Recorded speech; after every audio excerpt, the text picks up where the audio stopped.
Bonjour, bonsoir. Alors, encore bienvenue dans un moment CK. Si je me permets en fait de faire cette vidéo, c'est toujours un follow-up concernant en fait les réponses finalement suite à l'intervention de Mademoiselle Angot. Et, euh, et là, on va s'attaquer à un autre angle en fait. Moi, j'ai dépassé le cap de cette femme, disons, et même de la polémique. Derrière la polémique, en fait, il y a beaucoup d'autres problèmes qui ressurgissent, dont celui de la représentativité. Je m'interroge quant à justement à la réaction des médias face justement au problème des propos de Madame Angot. J'ai pu voir d'ailleurs Monsieur Finkielkraut élaborer toute une théorie, toute une réflexion dans différents médias concernant cette problématique.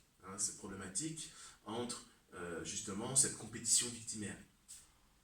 Je trouve ça très bizarre, justement, que la communauté concernée ne soit pas représentée lors de ces échanges. Je trouve que ça serait la moindre des choses, hein, finalement, de laisser répondre les plus heurtés, hein, que d'avoir cet homme qui va prendre des positions pour X, pour Y, et même des fois hors sujet. De l'autre côté, on a vu, après une semaine, hein, des associations avoir justement un pseudo-droit de réponse dans, toujours, c'est la même émission, on n'est pas couché, dans le service public. Donc, si je suis content finalement de ce mini-échange, on a très bien vu qu'il s'agissait d'un échange policé, aussi policé que les excuses de Madame Angot. Je vous invite à voir justement les précédentes vidéos que nous avons faites sur ses propos. Et je trouve vraiment lamentable la manière dont finalement elle a remangé ses excuses en prétextant ne pas avoir réussi à se faire comprendre. En fait, qui nous rappelle beaucoup la communication LREM, hein, la communication En Marche, qui disait justement à propos des gilets jaunes, c'est de notre faute, nous avons été trop intelligents. Comme je l'ai dit dans la première vidéo qui a été justement censurée par YouTube, oui, elle savait très bien ce qu'elle disait.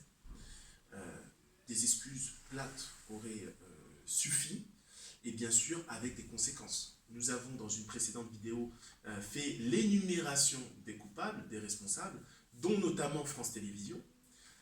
Vous pourrez trouver ça très ironique, le fait que finalement, parce qu'on a dénoncé des propos à caractère révisionniste, nous avons été censurés. Alors que Mademoiselle Angot est toujours là à pouvoir justement s'excuser à demi-mot.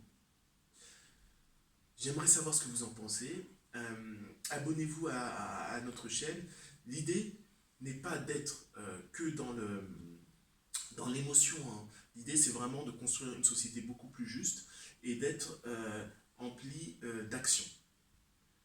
Les actions, on pourra les mentionner en bas de cette vidéo, mais clairement, à un moment, ce problème de représentativité doit être abordé et ne doit pas être éludé. Derrière cette représentativité, on peut aussi voir la notion de censure. Censure entraîne frustration. Soyons actifs, soyons proactifs pour résoudre ces problèmes qui finalement gangrènent notre société